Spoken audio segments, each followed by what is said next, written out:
Oilada erkeğin jahil chiqqanda xotin indamasdan past kelish kerak, sekin chiqib ketish kerak.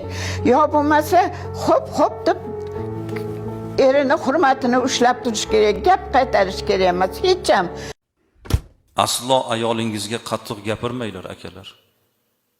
Ayolingizni har zamon maqtab turing. Onasi senga ming rahmat. Sendan men minnatdorman.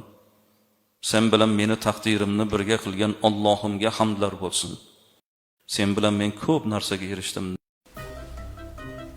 Choydan quying.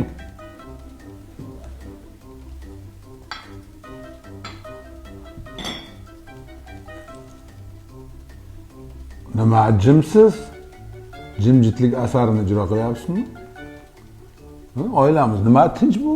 Hovli tinch okeaniga o'xshab. Ovsining qani? Toyri qani? Kelinglar. Kel. Ko'rinmaysizlar. Kelin, ovqat pishirdingizmi? Kelingmi? Ovsinjonim, xafa bo'lmang. Sizdan oldin kelganman. Siz pishirgan ovqatlarni mencha davno yeganman. Kelsam kulib kutib oling, yoqmasam ham bo'ptimi? Kimsan katta Ovsin? Ko'cha-ko'yda qoptimi? Hurmatimni borida bo'lak bo'lib ketdim men.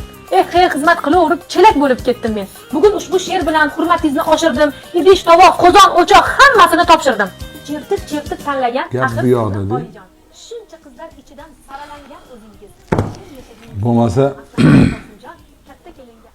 mana uni eshitinglar mana. Akasi bor insonlarga ko'p havas qilaman. Agar akam meni yonimda bo'lganda tog' tapmoq tashlardim. Hayotda hech kim sizni akangiz bo'la olmaydi-da, hech kim xuddi otangizdek bo'la olmaganda. Bir mushugini boylab qo'yganligi uchun bir ayol jahannamga kirdi. O'zi ham ovqat bermadi boylab qo'yib. O'zi ham suv bermadi boylab qo'yganidan keyin. Qo'yib ham yubormadi o'zi tirikchiligini o'tkazishlik uchun. Kelin, men sizga necha marta aytdim, mushukni telefonga o'rgatmang deb. Mana. Qaytar dunyo deydi buni. Ha, bizni oilamiz ideal emas. O'zi ideal oilani o'zi yo'q. To'g'ri, hozirgi kunda maslahatgo'ylar, aqllilar, psixologlar ko'payib ketdi. Lekin ba'zan birgina mushukchaning qilig'i ham vaziyatni o'zgartirib yuboradi. Xullas, bir-biringizga mehrli bo'ling azizlar.